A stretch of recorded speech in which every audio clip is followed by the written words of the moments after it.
NCERT में kinematics के points two pointer के ये पहले 2 पॉइंट्स हैं जिन्हें हम डिस्कस कर रहे हैं। The first point is the path length traversed by an object between 2 points is in general not the same as the magnitude of displacement.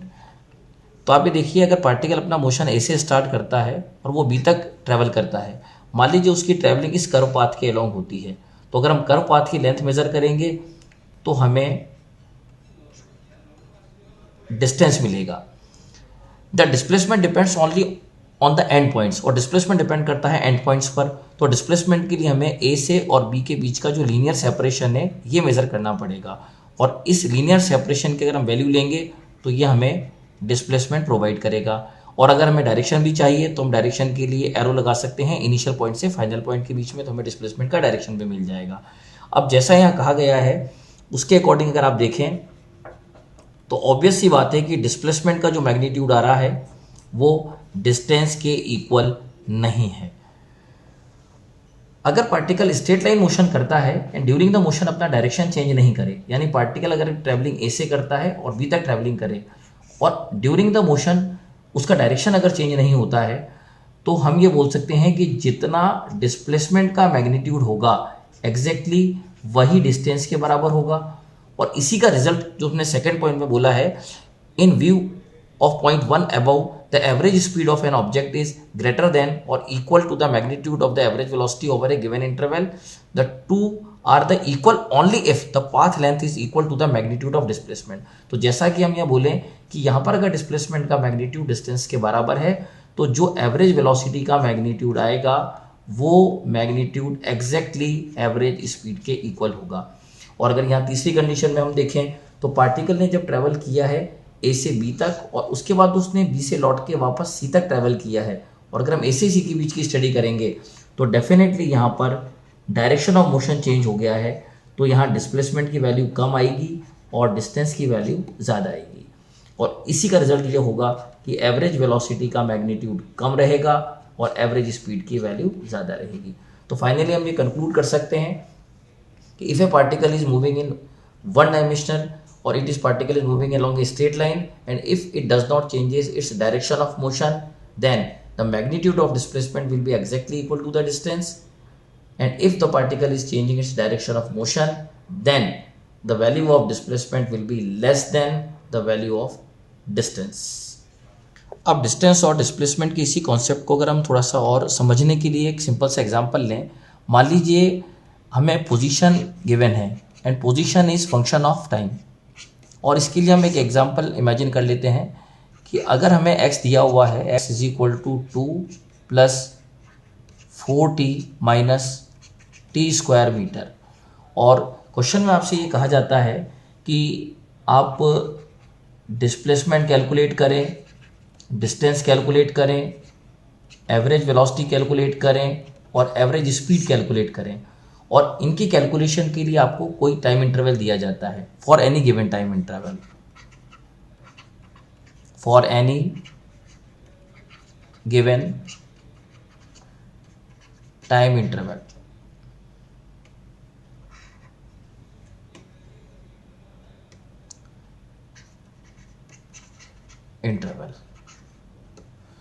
तो जब आप इस क्वेश्चन को सॉल्व करेंगे या इस तरह के किसी भी क्वेश्चन को सॉल्व करेंगे, सबसे पहले आप ये देखिए कि इसमें पार्टिकल की वेलोसिटी कब जीरो होती है।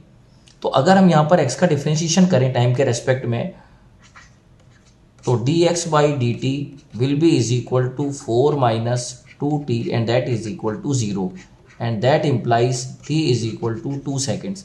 इसका मतलब हो जाता है कि पार्टिकल की वेलोसिटी 2 सेकेंड पर 0 होती है।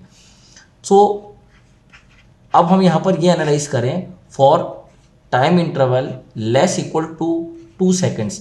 अगर हमें 2 सेकेंड के इंटरवल या 2 सेकेंड से कम के टाइम इंटरवल के लिए कैलकुलेशन करनी होगी, तो इसका मतलब हो गया है कि पार्टिकल की वेलोसिटी अगर 2 सेकेंड पर जाकर 0 होती है तो 2 सेकेंड या 2 सेकेंड से छोटे किसी भी इंटरवल के लिए अगर हम कैलकुलेट करेंगे तो पार्टिकल अपना डायरेक्शन ऑफ मोशन चेंज नहीं करेगा, और जब वो particle direction of motion change नहीं करेगा तो डेफिनेटली जितना उसका डिस्प्लेसमेंट का मैग्नीट्यूड आएगा उतना ही डिस्टेंस होगा, और इसीलिए एवरेज वेलोसिटी का मैग्नीट्यूड भी एग्जैक्टली एवरेज स्पीड के बराबर होगा। लेकिन अगर यही calculation t greater than 2 seconds के लिए की जाती है, मान लीजिए 3 सेकेंड के लिए या 4 सेकेंड्स के लिए आपको कैलकुलेशन करनी है, तो ऑब्वियस सी बात है कि जब पार्टिकल का 2 सेकेंड पर वेलोसिटी 0 हो चुका है और उसके बाद भी अगर पार्टिकल ने अपना मोशन कंटिन्यू किया है, और यहाँ पार्टिकल अपना मोशन कंटिन्यू क्यों कर रहा है, अगर ये रीजन अराइज होता है तो आप ये देख सकते हैं कि अगर आप x को दूसरे 2 बार डिफरेंशिएशन करेंगे तो आपको एक्सेलरेशन मिलेगा, और एक्सेलरेशन नेगेटिव है। तो अगर पार्टिकल की वेलोसिटी 0 हो भी गई है तो उसके पास एक्सेलरेशन है, इसलिए वो लौट के वापस आ जाएगा। तो अगर आप t ग्रेटर देन 2 सेकेंड पर जाकर कैलकुलेशन करेंगे तो ऑब्वियस सी बात है कि जो पार्टिकल वापस उस पॉइंट की तरफ लौट रहा होगा जहां से उसने मोशन स्टार्ट किया था, तो ऐसी कंडीशन में डिस्प्लेसमेंट की वैल्यू अब डिक्रीज होती हुई दिखाई देगी डिस्टेंस से, और इसी रिजल्ट की वजह से एवरेज वेलोसिटी का मैग्नीट्यूड भी कम होता हुआ दिखाई देगा एवरेज स्पीड से। अब रही बात आती है कि हमें डिस्टेंस कैसे कैलकुलेट करना है और डिस्प्लेसमेंट कैसे कैलकुलेट करना है, तो उसके लिए हमारे पास इंटीग्रेशन का ऑप्शन भी होता है। और यहाँ तो थोड़ा सा आसान इसलिए भी है क्योंकि यहाँ पर x का जो रिलेशन दिया हुआ है टाइम की फॉर्म में वो क्वाड्रेटिक है, तो यहाँ पर आप चाहें तो वीटी ग्राफ बना के भी ड्रॉ कर सकते हैं और इंटीग्रेशन से भी क्वेश्चन को सॉल्व कर सकते हैं। तो यहाँ पर आपके पास दोनों ऑप्शन होते हैं, आप चाहें तो इंटीग्रेशन कर दें और आप चाहें तो यहाँ पर वीटी ग्राफ बना लें। दोनों में से आप किसी भी मेथड से सॉल्व करेंगे तो आप इजीली अपनी कैलकुलेशन को कर सकते हैं। तो हमेशा ये ध्यान रखिए कि 1D मोशन में जब भी डायरेक्शन का क्वेश्चन जब भी डिस्टेंस का क्वेश्चन आता है, इस बात को आप ज़रूर कंक्लूड कर लें कि जिस इंटरवल में डिस्टेंस कैलकुलेट करने के लिए कहा गया है उस डिस्टेंस में क्या पार्टिकल ने अपना डायरेक्शन ऑफ मोशन चेंज किया है। अगर किया है तो थोड़ा सा आप उसको प्रिसाइजली कैलकुलेट कर लें, माइन्यूटली कैलकुलेट करें। और अगर डिस्टेंस कैलकुलेट करते समय या डिस्टेंस क्या कोई भी क्वेश्चन आता है और उस समय आपको लगता है कि पार्टिकल ने अपना डायरेक्शन ऑफ मोशन चेंज नहीं किया है, then that will be very easy question. यहाँ पर आपका एरर होने का चांस उसमें नहीं के बराबर होगा। काइनेमेटिक्स में पॉइंट्स टू पॉइंटर की इस पॉइंट में आपको कहा गया है, if A particle is speeding up, acceleration is in the direction of velocity. If its speed is decreasing, acceleration is in the direction opposite to that of velocity. This statement is independent of the choice of origin and axis. तो हम इसको ऐसे समझ सकते हैं, अगर मान लीजिए हम राइटवर्ड डायरेक्शन में पॉजिटिव कन्वेंशन मान के चलें और लेफ्ट साइड में नेगेटिव कन्वेंशन मान के चलते हैं, तो हम ये देख सकते हैं कि अगर, और कन्वेंशन को आप चाहें तो अपोजिट भी ले सकते हैं। अगर मान लीजिए मैं राइट साइड के कन्वेंशन को नेगेटिव ले लेता हूं तो मेरे लिए लेफ्ट साइड का कन्वेंशन पॉजिटिव हो जाएगा। And these conventions are basically matter of choice. अब हम ये देखते हैं कि अगर हम किसी भी पहले मान लीजिए मैंने ये वाला कन्वेंशन सेलेक्ट किया, यानी मैं पॉजिटिव डायरेक्शन को राइट साइड ले रहा हूं और नेगेटिव साइड को मैं लेफ्ट साइड मान के चल रहा हूं। तो आप ये मान लीजिए कि अगर किसी भी पार्टिकल की वेलोसिटी पॉजिटिव है और अगर उसका एक्सेलरेशन भी पॉजिटिव है तो डेफिनेटली उस पार्टिकल की स्पीड बढ़ेगी, स्पीड विल इंक्रीज। अगर किसी पार्टिकल की वेलोसिटी पॉजिटिव है और अगर उसका एक्सेलरेशन नेगेटिव है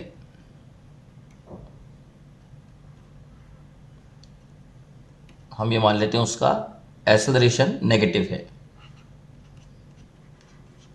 तो पार्टिकल की स्पीड डिक्रीज होगी। अगर हम ये मानते हैं कि पार्टिकल की वेलोसिटी नेगेटिव है लेकिन उसका एक्सेलरेशन पॉजिटिव है, तो भी पार्टिकल की स्पीड कम होगी। और हम ये मान लेते हैं कि पार्टिकल की वेलोसिटी भी नेगेटिव है और साथ ही एक्सेलरेशन भी नेगेटिव है, तो पार्टिकल की स्पीड बढ़ेगी। तो आप ये देख सकते हैं कि यहां पर जब एक्सेलरेशन का साइन पॉजिटिव है तो यहाँ स्पीड आपको बढ़ती हुई दिखाई दे रही है, और जब यहाँ एक्सेलरेशन का साइन नेगेटिव है तब भी यहाँ स्पीड बढ़ती हुई दिखाई दे रही है। और एक्सेलरेशन के पॉजिटिव होने पर भी स्पीड आपको कम होती हुई दिखाई दे रही है और एक्सेलरेशन के नेगेटिव होने पर भी आपको स्पीड कम होती हुई दिखाई दे रही है। तो इन सब चीज़ों को मिलाकर हम ये कंक्लूड कर सकते हैं कि जब जब वेलोसिटी और एक्सेलरेशन का साइन सेम होगा तब तब स्पीड बढ़ेगी।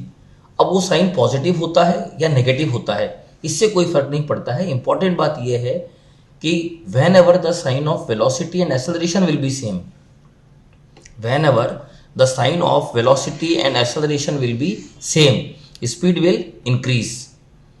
यहां भी आप देख सकते हैं दोनों के साइन सेम है तो स्पीड बढ़ रही है, but whenever the sign of velocity and acceleration are different speed will decrease. तो यहां भी आप देख सकते हैं स्पीड डिक्रीज हो रही है और यहां भी आप देख सकते हैं स्पीड डिक्रीज हो रही है।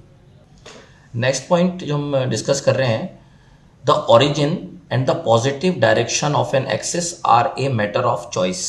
You should first specify this choice before you assign signs to quantities like displacement, velocity and acceleration.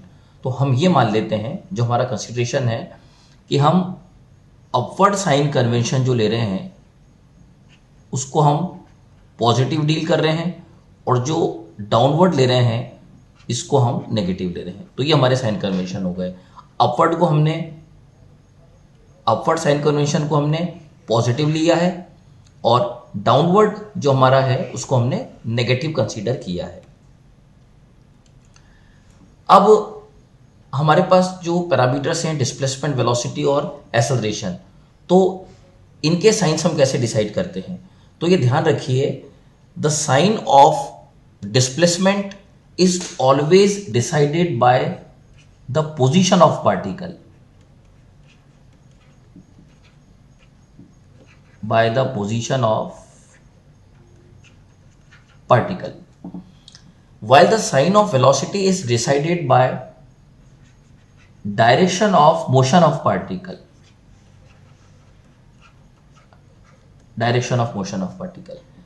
and the sign of acceleration will be decided by the direction of force.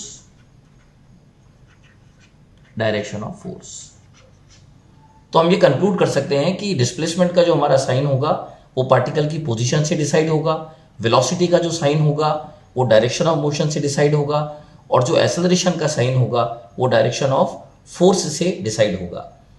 अब हम ये मान के चलते हैं कि हमने किसी भी बॉडी को वर्टिकली अपवर्ड डायरेक्शन में थ्रो किया है, तो बॉडी अपवर्ड डायरेक्शन में जब किसी वेलोसिटी से थ्रो की जाएगी तो डेफिनेटली उसका मोशन ग्रेविटेशनल एक्सेलरेशन के अगेंस्ट होगा, तो वो ऊपर जाते समय उसकी स्पीड धीरे धीरे डिक्रीज होगी और कहीं ना कहीं वो मैक्सिमम हाइट अटेन करेगी और लौट के वो वापस आ जाएगी। तो हमने यहाँ पर 4 पॉइंट्स कंसीडर किए हैं, ए, बी, सी और डी। इन पॉइंट्स पर हम साइंस कंसीडर करेंगे जो पैरामीटर्स हमने लिए हैं डिस्प्लेसमेंट का, वेलोसिटी का और एक्सेलरेशन का। और हमारे यहाँ पर जो पॉइंट हम एनसीईआरटी का है उसमें लिखा हुआ भी है, the sign of acceleration does not tell us whether the particles speed is increasing or decreasing। इस चीज को भी हम यहाँ पर चेक भी कर लेंगे। तो आप सबसे पहले देखिए कि अगर मैं ए पॉइंट पर साइन का कंसिडरेशन करूं तो हम साइन की कंसिडरेशन कैसे लेंगे? तो आप ये देखिए कि ए पर पार्टिकल का डायरेक्शन ऑफ मोशन अपवर्ड है। अगर ए पर पार्टिकल का डायरेक्शन ऑफ मोशन अपवर्ड है और अगर ये पॉइंट ऑरिजिन से ऊपर है और इसकी पोजीशन अगर ऑरिजिन से ऊपर आ रही है तो ए पर डिस्प्लेसमेंट का जो साइन कन्वेंशन होगा दैट विल बी पॉजिटिव। रही बात वेलोसिटी की, तो ए पॉइंट पर अगर हम देखें तो पार्टिकल का डायरेक्शन ऑफ मोशन ऊपर की तरफ है तो वेलोसिटी का साइन कन्वेंशन भी पॉजिटिव होगा, लेकिन एक्सेलरेशन का जो साइन होगा वो नेगेटिव होगा क्योंकि पार्टिकल यहाँ पर under the effect of gravity move कर रहा है और ग्रेविटेशनल फोर्स का डायरेक्शन वर्टिकली डाउनवर्ड है, तो एक्सेलरेशन का साइन नेगेटिव होगा। अब आ जाते हैं हम बी पॉइंट पर। अगर आप बी पॉइंट की बात करें तो आप ये देख सकते हैं कि बी पॉइंट पर पार्टिकल का डायरेक्शन ऑफ मोशन नीचे है लेकिन पार्टिकल अभी भी ऑरिजिन से ऊपर है। ऑरिजिन से ऊपर होने की वजह से इसका डिस्प्लेसमेंट अभी भी पॉजिटिव रहेगा, लेकिन वेलोसिटी का साइन नेगेटिव हो जाएगा क्योंकि डायरेक्शन ऑफ मोशन नीचे है, तो वेलोसिटी का साइन नेगेटिव हो गया। एक्सेलरेशन का साइन पहले की तरह नेगेटिव रहेगा क्योंकि ग्रेविटेशनल फोर्स का डायरेक्शन डाउनवर्ड है, तो ये अभी भी नेगेटिव रहेगा। अब हम बात करते हैं सी पॉइंट की। तो आप अगर सी पॉइंट को ऑब्जर्व करें तो आप देख सकते हैं कि सी पॉइंट जो हमारा सी पॉइंट है, ये सी पॉइंट ऑरिजिन से नीचे की तरफ है, इसलिए इसका जो साइन कन्वेंशन होगा डिस्प्लेसमेंट का वो नेगेटिव होगा। डायरेक्शन ऑफ मोशन नीचे होने की वजह से इसका वेलोसिटी का साइन कन्वेंशन भी नेगेटिव होगा, और एक्सेलरेशन का साइन भी नेगेटिव होगा। उसका रीजन ये है कि ग्रेविटेशनल फोर्स डाउनवर्ड है, तो ये यहां पर नेगेटिव होगा। अब हम बात करते हैं डी पॉइंट की।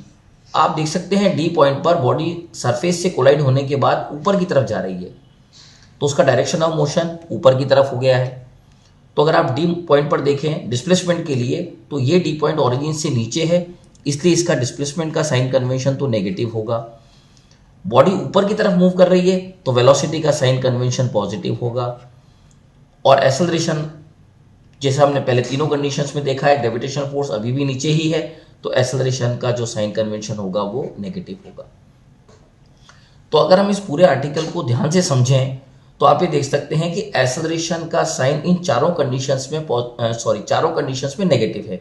उसका रीजन है कि the sign of acceleration is decided by the direction of force, और यहाँ पर ग्रेविटेशनल फोर्स इफेक्टिव है जिसका डायरेक्शन वर्टिकली डाउनवर्ड है, इसलिए एक्सेलरेशन के चारों केसेस में अगर आप देखेंगे तो आपका साइन कन्वेंशन माइनस में आ रहा है। वेलोसिटी का साइन कन्वेंशन आपका 2 बार पॉजिटिव में आया है, एक बार ए पर और एक बार डी पर, क्योंकि दोनों बार डायरेक्शन ऑफ मोशन अपवर्ड रहा है। और बी और सी पर अगर आप देखें तो डायरेक्शन आपका नेगेटिव रहा है। अगर हम डिस्प्लेसमेंट की बात करें तो जब जब आप ओरिजिन से ऊपर भी रहेंगे यानी ए और बी पर, तब तब आपका साइन कन्वेंशन पॉजिटिव होगा, और जब आप ओरिजिन से नीचे रहेंगे तो आपका साइन कन्वेंशन नेगेटिव होगा। और अगर हम इसी बात को देखें तो ये बात हमारे को इस पॉइंट में बोली भी गई है, the sign of acceleration does not tell us whether the particle is speed is increasing or decreasing. The sign of acceleration depends on the choice of the position direction on the axis. For example, if the vertically upward direction is chosen to be positive direction, the acceleration due to gravity is negative. If a particle is falling under gravity, this acceleration through though negative results in increase in speed. आप देख सकते हैं जो बात यहाँ बोली गई है, अगर आप उसको सी पॉइंट पर जाकर चेक करें तो आप देख सकते हैं कि सी पॉइंट पर पार्टिकल हमारा नीचे की तरफ आ रहा है, तो एक्सेलरेशन नेगेटिव है, लेकिन पार्टिकल की स्पीड अभी भी यहाँ बढ़ रही होगी। तो इन चीज़ों का ध्यान रखकर हम साइन कन्वेंशन को यूज़ कर सकते हैं, और ये साइन कन्वेंशन आप बहुत ढंग से यूज़ करें, क्योंकि मोशन अंडर ग्रेविटी की जितने भी क्वेश्चंस होते हैं उसमें sign convention is very very important. Now next, stopping distance of vehicles. When brakes are applied to a moving vehicle, the distance it travels before stopping is called stopping distance. It is an important factor for road safety and depends on the initial velocity v0 and the braking capacity or deceleration. Minus is representing deceleration that is caused by the braking. Derive an expression for the stopping distance of a vehicle in terms of v0 and a. अब आप यहाँ देख सकते हैं, अगर मान लीजिए हमारा ये कोई व्हीकल है और इसके पास इस समय कोई भी स्पीड v0 है,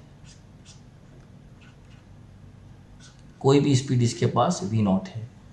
अब अगर मान लीजिए ये हाईवे पर या रोड पर कहीं भी ट्रैवल कर रहा है और कुछ दूरी जाकर मान लीजिए यहाँ पर कोई पॉपुलेशन जोन है,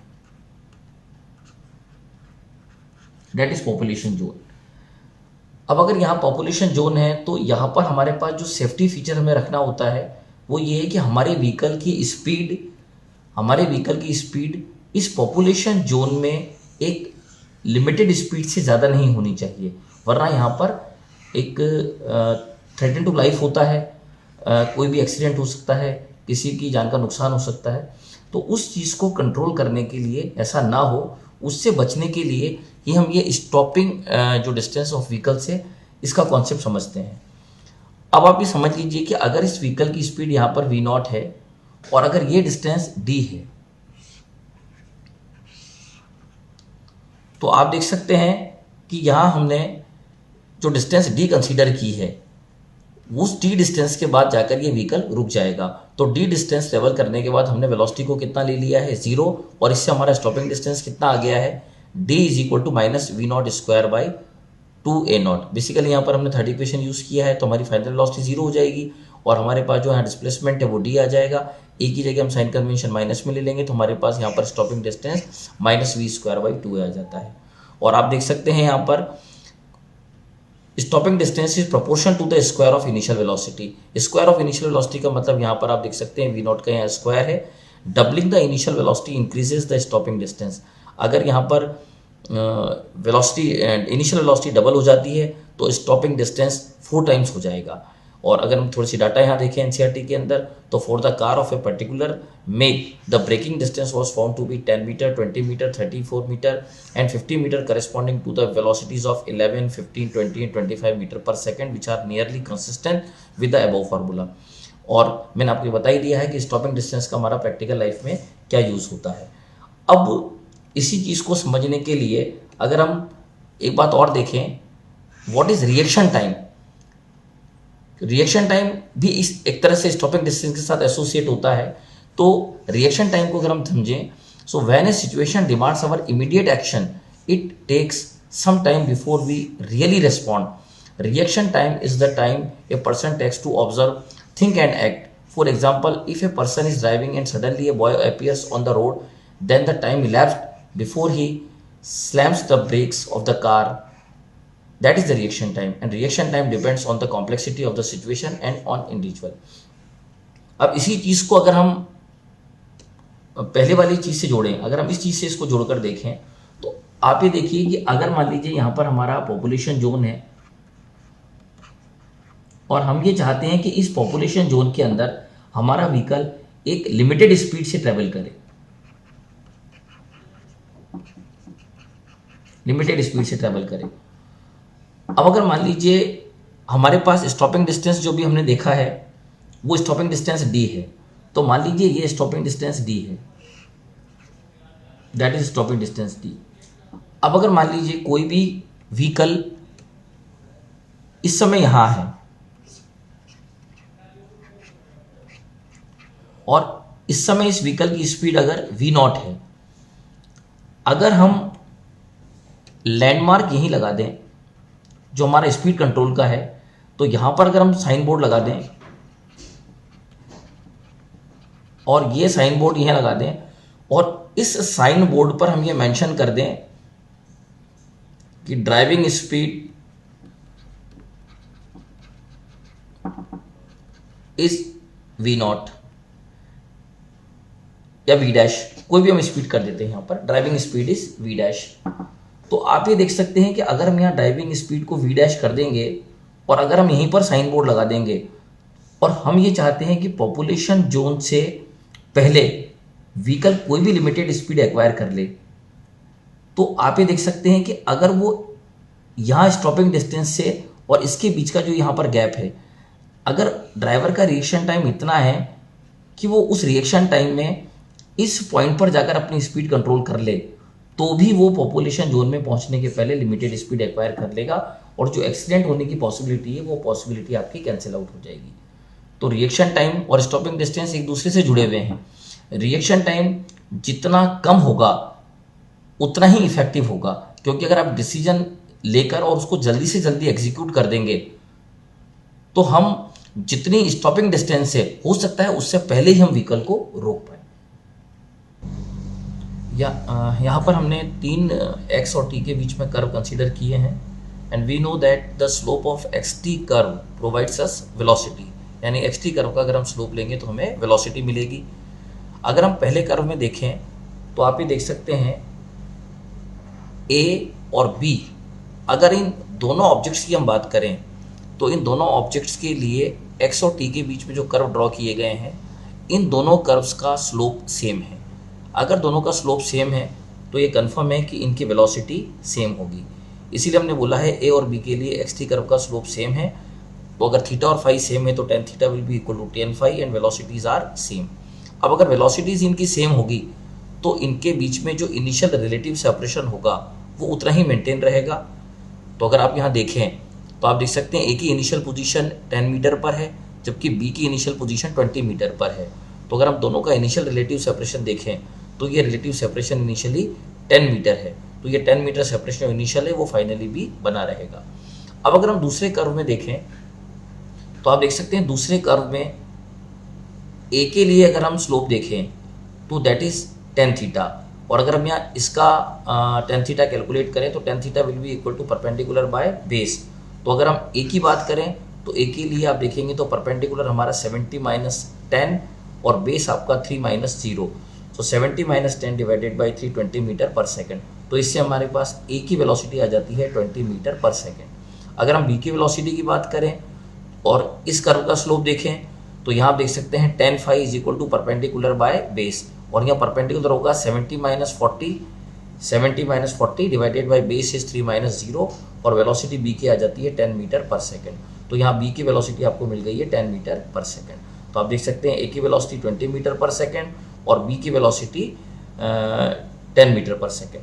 अगर ये दोनों वेलोसिटीज आप देखेंगे तो दोनों वेलोसिटीज का डायरेक्शन ऑफ मोशन सेम है, यानी दोनों वेलोसिटीज पॉजिटिव में है।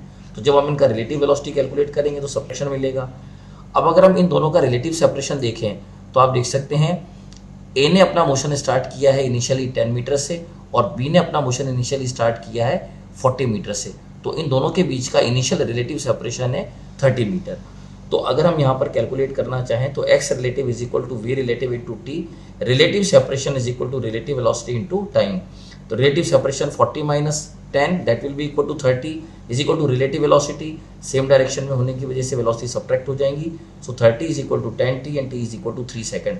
This 3 second is the meeting time, यानी अपने मोशन के स्टार्ट होने के बाद, और चूंकि दोनों का मोशन साइमल्टेनियस स्टार्ट हुआ है, both are starting their motion at t equal to 0, so after t equal to 3 second both a and b will meet। अब अगर हम तीसरी कंडीशन देखें तो यहाँ देख सकते हैं आप देख सकते हैं कि a का जो स्लोप है वो यहाँ पर एक्यूट एंगल होगा, और अगर आप b का स्लोप देखेंगे तो वो ऑब्ट्यूस एंगल होगा। इससे हम डायग्राम में बहुत आसानी से समझ सकते हैं। अगर आप a का स्लोप देखें तो आप देख सकते हैं यहाँ पर यह एंगल एक्यूट आएगा थीटा, और अगर हम b के स्लोप की बात करें, कहीं पर भी ले लें आप, अगर ये बात करें तो ये एंगल आपका ऑब्ट्यूस आएगा। और ऐसा होने की वजह से आप देख सकते हैं कि वेलोसिटी ऑफ ए पॉजिटिव होगा और वेलोसिटी ऑफ बी नेगेटिव होगा, और ये कैलकुलेशन हम पहले ही कर चुके हैं। आप देख सकते हैं अगर हम वी ए कैलकुलेट करें तो आप देख सकते हैं ए के लिए 30 माइनस 10, क्योंकि अगर आप ए की कैलकुलेशन करेंगे तो आप देख सकते हैं यहाँ पर ये 30 है और यहाँ 10 है, तो perpendicular by base 30 divided by 1, sorry 30 minus 10 divided by 1 and that is equal to 20 meter पर सेकेंड।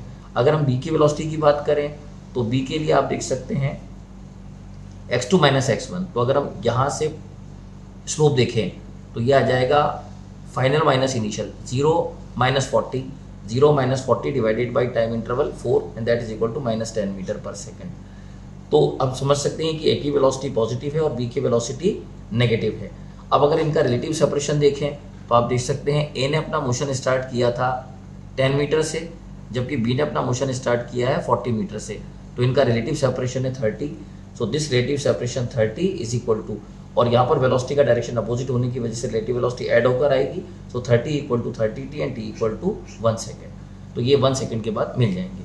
तो अगर हम तीनों को एनालाइज करें तो आप देख सकते हैं पहले वाले केस के अंदर दोनों ऑब्जेक्ट्स सेम डायरेक्शन में मूव कर रहे हैं और उनकी वेलोसिटी का मैग्नीट्यूड भी सेम है, इसलिए उनका जितना इनिशियल रिलेटिव सेपरेशन होगा उतना ही फाइनली भी वो बना रहेगा। लेकिन सेकंड केस में हम देखें तो ए ऑब्जेक्ट की वेलोसिटी बी ऑब्जेक्ट की वेलोसिटी से ज़्यादा है। ए पीछे से अपना मोशन स्टार्ट कर रहा है, लेकिन ए की वेलोसिटी ज़्यादा होने की वजह से t इक्वल टू 3 सेकेंड के बाद ए और बी दोनों मिल जाएंगे। जबकि अगर हम तीसरे केस में देखें तो यहाँ पर ए और बी के बीच का जो इनिशियल रिलेटिव सेपरेशन है वो 30 है, लेकिन इनका डायरेक्शन ऑफ मोशन अपोजिट होने की वजह से यहाँ पर वेलोसिटी इनकी रिलेटिवली ऐड होकर आएगी, इसलिए इनको मिलने में टाइम कम लगेगा। Next point, note that in one dimension the velocity and the acceleration of an object are always along the same straight line either in the same direction or in the opposite direction। इसका meaning ये है कि अगर motion one dimension है तो velocity और acceleration के बीच में एंगल या तो 0 डिग्री होगा या 180 डिग्री होगा, यानी वेलोसिटी और एक्सेलरेशन एक दूसरे को या तो फॉलो करेंगे या वेलोसिटी एक्सेलरेशन एक दूसरे को अपोज करेंगे। हाउएवर फॉर मोशन इन 2 और 3 dimension velocity and acceleration vectors may have angle between 0 degree and 180 degree between them. लेकिन अगर मोशन 2D या 3D है तो ऐसी कंडीशन में वेलोसिटी और एक्सेलरेशन के बीच में एंगल 0 डिग्री और 180 डिग्री के अलावा 0 और 180 डिग्री के बीच में कोई भी एंगल आ सकता है। अब इसी को हम इस एग्जांपल से समझते हैं। एग्जांपल 4.4, पोजीशन वेक्टर इसमें गिवन है। पहले हम इसमें दो पैरामीटर कैलकुलेट करेंगे, वेलोसिटी और एक्सेलरेशन, और सेकंड में हम ये कैलकुलेट करेंगे कि वेलोसिटी का मैग्नीट्यूड और डायरेक्शन कितने हैं, और वो t इक्वल टू 1 सेकंड में हमको कैलकुलेशन करनी है। तो सबसे पहले position vector is given, r is equal to 3i cap 3ti cap actually plus 2t square j cap plus 5k cap.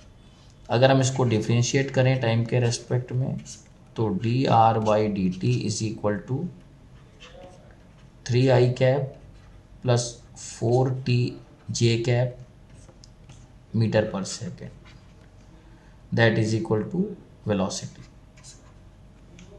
अगर हम वेलोसिटी को फिर डिफ्रेंशिएट करें टाइम के रेस्पेक्ट में तो dv by D T is equal to 4j cap metre पर second square, that is acceleration.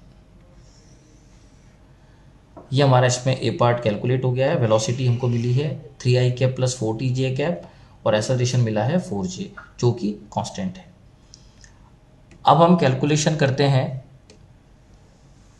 Magnitude and direction of velocity at t equal to 1 second. तो अगर हम कैलकुलेट करें तो at t is equal to 1 second velocity v is equal to 3i cap plus 4j cap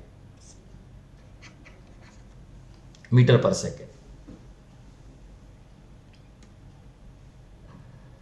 3i cap plus 4j cap metre पर second acceleration हमारे पास constant है, तो acceleration is equal to 4j cap metre पर second square.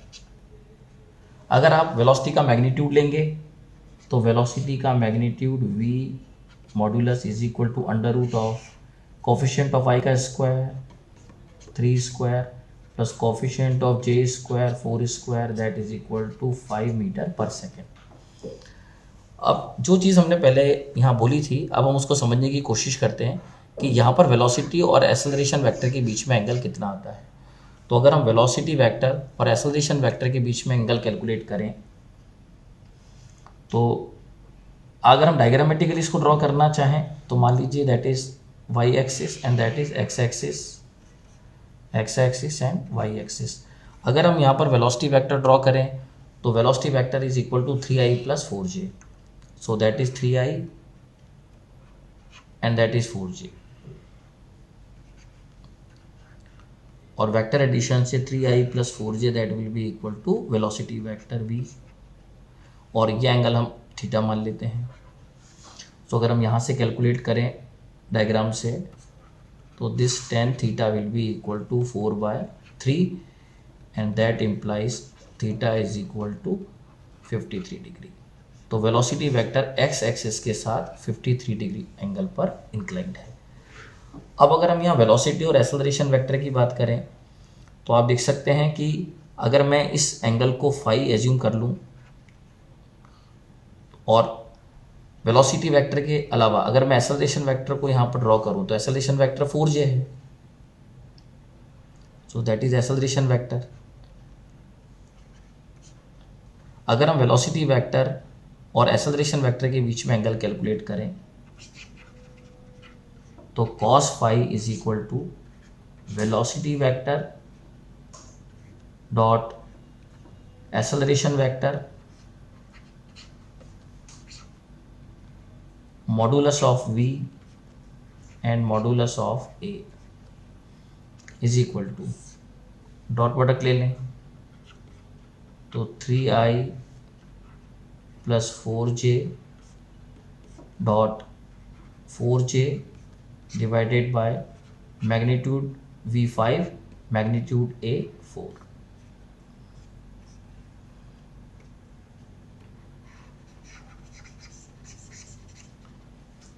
दोनों के magnitude अगर हम लें तो यहाँ 5 और यहाँ 4, डॉट प्रोडक्ट आप ले लेंगे, so that will be is equal to 16 divided by 5 and that is 4 and that is equal to 4 by 5, so 5 is equal to 37 degree. तो यहाँ पर हम कंक्लूड कर सकते हैं कि वेलोसिटी वेक्टर और एक्सेलरेशन वेक्टर के बीच में एंगल 37 डिग्री है। One immediate interpretation of equation 4.3b, आप देख सकते हैं यहाँ पर ये दो इक्वेशंस आपको लिखी हुई हैं और ये दोनों इंडिपेंडेंट इक्वेशंस हैं, एक एक्स एक्सिस में है और दूसरे वाई एक्सिस में है।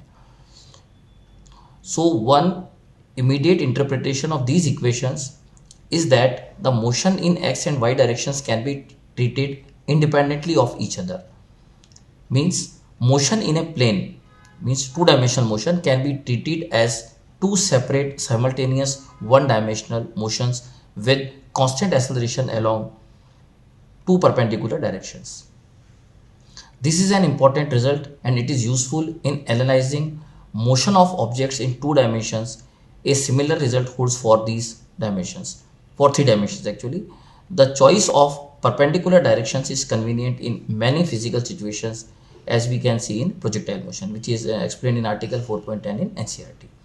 Now we are taking an example, and in this example at t equal to 0, velocity of particle is given along x-axis and particle is moving under constant acceleration and acceleration is given by 3 i cap plus 2 j cap meter per second square, and we have to calculate y coordinate of the particle at an instant when x is equal to 84 and second part में हमें calculate करना है what is the speed of particle at this time, यानी वो time हमें पहले calculate करना है जिस समय x coordinate 84 है।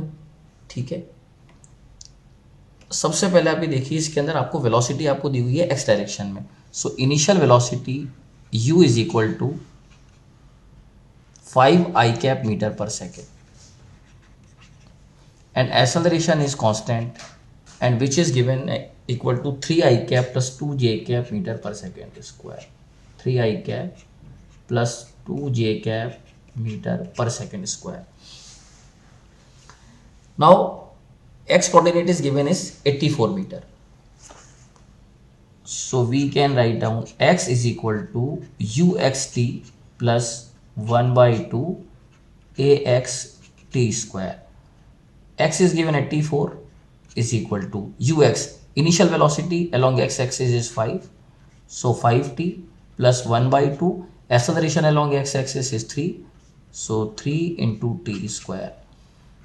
So 84 is equal to 5t plus 1.5 t square, so 1.5 t square plus 5t minus 84 is equal to 0. That is quadratic equation in terms of t. So we can solve this equation. T is equal to minus b. So minus 5 plus minus under root of b square minus 4ac. So 5 square 25 minus 4 ac. A is 1.5 and c is minus 84 and divided by 2a, and that is equal to 3. So t is equal to minus 5 plus minus under root of 25 minus minus plus, और आप इसको multiply करेंगे तो 6 into 84 and that is equal to 504 divided by 3. So this t is equal to minus 5 plus minus 529 square root is 23 divided by 3. So t is equal to minus 5 plus 23, 18 divided by 3, 6 second and minus 28 by 3 second. इस time को हम discard कर सकते हैं because motion and started है t equal to 0। तो हम conclude कर सकते हैं कि t इक्वल टू 6 सेकेंड पर x कोऑर्डिनेट की वैल्यू 84 रही होगी। अब क्वेश्चन में बोला गया है कि जिस समय x 84 है उस समय y कोऑर्डिनेट कितना होगा। तो अब y के लिए हम इंडिपेंडेंट इक्वेशन लिखते हैं, तो y is equal to ux t plus half ay t square. It is not actually ux, it is uy, that is uy.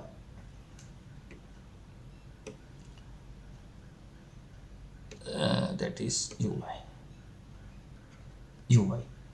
So y is equal to uy 0 because initial velocity along y axis is 0 plus half ay. Acceleration along y direction is 2, so 2 into t 6 square, so y is equal to 36 meter. It means जब x की value 84 होती है उस समय y की value 36 metre होगी। अब हमें सेकंड कैलकुलेट करना है, speed of particle at this time. इस टाइम पर आपको वेलोसिटी निकालनी है, एक्सेलरेशन कांस्टेंट है, so we can use first equation of motion, v is equal to u plus 80, so v is equal to u is given 5i cap, acceleration is given 3i plus 2j multiplied by 6, so v is equal to 18 plus 5 23, so 23i cap plus 12j cap, so magnitude of velocity is equal to under root of 23 square 529 plus 12 square 144, and magnitude of velocity is equal to under root of that equal to 9 4 3 7 and 6, and that is nearly 26 meter per second square। Actually 26 का अगर square करेंगे तो 676 आएगा, तो आप nearly इसको 26 metre पर second velocity बोल सकते हैं। तो आपने देखा होगा इस क्वेश्चन के अंदर हमने इस चीज़ को प्रूव किया है कि if you are dealing a two-dimensional motion, then this two-dimensional motion can be simplified into two independent simultaneous one-dimensional motions। In this points to ponder ये mention किया गया है, the shape of the trajectory of the motion of an object is not determined by the acceleration alone, but also depends on the initial conditions of motion, means initial position and initial velocity। For example, the trajectory of an object moving under the same acceleration due to gravity can be a straight line or parabola depending on the initial situations। तो आप देख सकते हैं इसमें हमें ये चीज़ mention की गई है कि किसी भी ऑब्जेक्ट का जो मोशन होता है उसकी जो ट्रेजेक्ट्री होती है, ट्रेजेक्ट्री का मतलब होता है पाथ, यानी बॉडी किस पाथ पर ट्रेवल करेगी। So this path is not only determined by the acceleration but also it depends on the initial conditions of motion, यानी उस ऑब्जेक्ट की इनिशियल कंडीशंस पर भी डिपेंड करेगा। अब इनिशियल कंडीशंस का मतलब वो कहाँ से आपने उसको थ्रो किया है या कहाँ से ड्रॉप किया है उस पर डिपेंड करेगा, उसे आपने कितनी वेलोसिटी दी उस पर डिपेंड करेगा। तो इस चीज़ को आप समझ सकते हैं। मान लीजिए एक ऑब्जेक्ट है और इस ऑब्जेक्ट को आपने ड्रॉप कर दिया है, इनिशियल वेलोसिटी 0 है। अब आप जानते हैं अगर ये ड्रॉप करने के बाद वर्टिकली डाउनवर्ड मोशन करेगा, now it is moving under the effect of gravity alone, और इसका यहाँ पर पाथ हमें कैसा मिल रहा है, स्ट्रेट लाइन पाथ है। इनिशियल वेलोसिटी हमने 0 दी है, now it is moving under effect of gravity and its path is straight line. अब हम दोबारा इसी कंडीशन को फिर देखते हैं, सेम एक्सेलरेशन की बात करें, एक्सेलरेशन वापस g है, लेकिन अगर मान लीजिए हम किसी वर्टिकल प्लेन के अंदर, ये मान लीजिए हमारा y एक्सिस है और ये x एक्सिस है, और हम हॉरिजॉन्टल के साथ कोई एंगल बनाते हुए किसी भी ऑब्जेक्ट को u वेलोसिटी से थ्रो करें और हॉरिजॉन्टल से मान लीजिए थीटा एंगल है, आप जानते हैं ये ऑब्जेक्ट प्रोजेक्टाइल मोशन करेगा। Now again motion is under the effect of gravity alone, but this time the trajectory of this object is parabola. उसका रीज़न ये है कि यहाँ पर इसकी इनिशियल वेलोसिटी u 0 नहीं है। तो जो हमको स्टेटमेंट में कहा गया है कि अगर ऑब्जेक्ट्स सेम एक्सेलरेशन में मूव करें और उस कंडीशन में अगर हम उस ऑब्जेक्ट की ट्रेजेक्ट्री देखें तो ट्रेजेक्ट्री में भी स्ट्रेट लाइन और ट्रेजेक्ट्री में भी पैराबोला, और भी कंडीशंस आप देख सकते हैं। तो आप ये देख सकते हैं, फाइनली कंक्लूड करें कि ट्रेजेक्ट्री ना केवल एक्सेलरेशन पर डिपेंड करती है बल्कि इनिशियल पोजीशन और इनिशियल वेलोसिटी पर भी डिपेंड करती है। Next point, the kinematics equation for uniform acceleration do not apply in the case of uniform circular motion, since in this case magnitude of acceleration is constant but its direction is changing। आप देखिए जब हम equation of motion use करते हैं तो उसके लिए acceleration must be constant, और आप देख सकते हैं कि हमने यहाँ पर जो एक्सेलरेशन कांस्टेंट लिखा है उसे वेक्टर फॉर्म में लिखा है। एक्सेलरेशन अगर कांस्टेंट है इसका मतलब it must be constant in magnitude as well as in direction. ये मैग्नीट्यूड में भी कांस्टेंट होना चाहिए और डायरेक्शन में भी कांस्टेंट होना चाहिए। अगर ऐसा है तो ही हम इक्वेशन ऑफ मोशन यूज कर सकते हैं। अब कई बार ये मिसकंसेप्शन आता है कि अगर कोई भी पार्टिकल यूनिफॉर्म सर्कुलर मोशन कर रहा है, आप देख सकते हैं अगर कोई भी पार्टिकल यूनिफॉर्म सर्कुलर मोशन करेगा तो डेफिनेटली उसकी स्पीड कांस्टेंट होगी, और अगर उसकी स्पीड कांस्टेंट होगी तो उसके पास केवल सेंट्रीपिटल एक्सेलरेशन होगा। और आप देख सकते हैं अगर केवल सेंट्रीपिटल एक्सेलरेशन है तो this centripetal acceleration is radially inverse, ये रेडियली इनवर्स होगा। तो अगर हम ये मान के चलें कि कोई भी पार्टिकल यूनिफॉर्म सर्कुलर मोशन कर रहा है तो उस पार्टिकल पर जो एक्सेलरेशन का डायरेक्शन होगा वो रेडियली इनवर्स होगा, और उस एक्सेलरेशन यानी रेडियल एक्सेलरेशन की वैल्यू होगी v square by r, and this a r equal to v square by r is equal to constant. लेकिन आप ये ध्यान रखिए कि मैंने यहाँ पर वेक्टर नहीं लगाया है। इसका मीनिंग ये हो गया कि this a are is constant in magnitude only, magnitude only. अब बात ये आती है कि क्या इस कंडीशन में हमें इक्वेशन ऑफ मोशन यूज करनी चाहिए। तो आप देख सकते हैं कि अगर ये पार्टिकल यहाँ से ट्रेवल करके यहाँ पहुँचता है तो एक्सेलरेशन इसका अभी भी सेंटर की तरफ होगा, यहाँ पहुँचता है तो भी एक्सेलरेशन सेंटर की तरफ होगा, यहाँ होगा तब भी एक्सेलरेशन सेंटर की तरफ होगा। ये बात सही है कि इसका एक्सेलरेशन हमेशा सेंटर की तरफ एक्ट कर रहा है, लेकिन अगर आप ध्यान से देखें तो यहाँ पर इसका डायरेक्शन कंटिन्यूसली चेंज हो रहा है। जब ये पार्टिकल यहाँ रहा होगा तब आप देख सकते हैं एक्सेलरेशन का डायरेक्शन इधर रहा होगा, जब पार्टिकल टॉप पर पहुँचाएगा तो इसका एक्सेलरेशन का डायरेक्शन नीचे की तरफ आ जाएगा, जब पार्टिकल यहाँ आया होगा तो इसका एक्सेलरेशन का डायरेक्शन इधर आ जाएगा। तो आप ये बोल सकते हैं कि एक्सेलरेशन का डायरेक्शन है तो toward centre, but the direction of this centripetal acceleration is continuously changing. तो हम ये बोल सकते हैं कि ये जो यहाँ पर एक्सेलरेशन है उसका मैग्नीट्यूड तो कांस्टेंट है, but its direction is changing continuously, but its direction is changing continuously.